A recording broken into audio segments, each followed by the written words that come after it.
డిపాజిట్లు కట్టించుకొని మోసం చేసిన ఓక్లాండ్ ఇన్ఫ్రా ప్రైవేట్ లిమిటెడ్ కంపెనీపై బడ్స్ చట్టం ప్రకారం చర్యలు తీసుకోవాలని కొరివి వినయ్ కుమార్ డిమాండ్ చేశారు.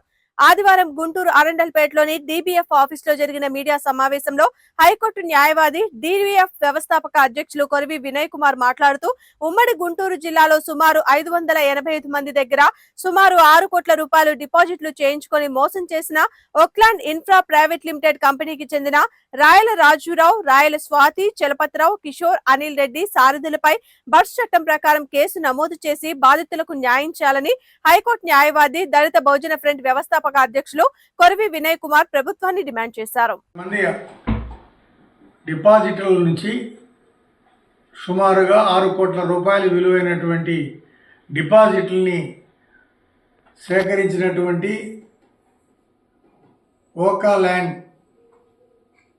ఇన్ఫ్రా ప్రైవేట్ లిమిటెడ్ సంస్థపై బడ్స్ చట్టం ప్రకారం చర్య తీసుకోవాలని ఈ రోజున ప్రభుత్వాన్ని డిమాండ్ చేస్తా ఉన్నాం.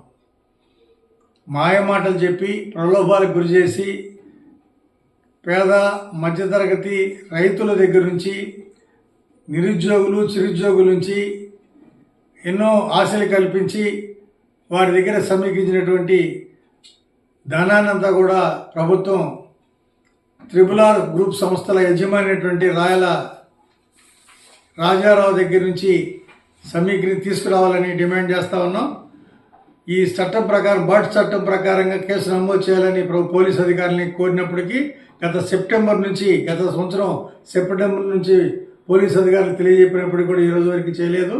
అందువల్ల ఈ రోజున ప్రభుత్వాన్ని విజ్ఞప్తి చేస్తున్నాం. బడ్స్ చట్టం ప్రకారంగా రాయల నాగేశ్వరరావు, రాయల రాజారావు,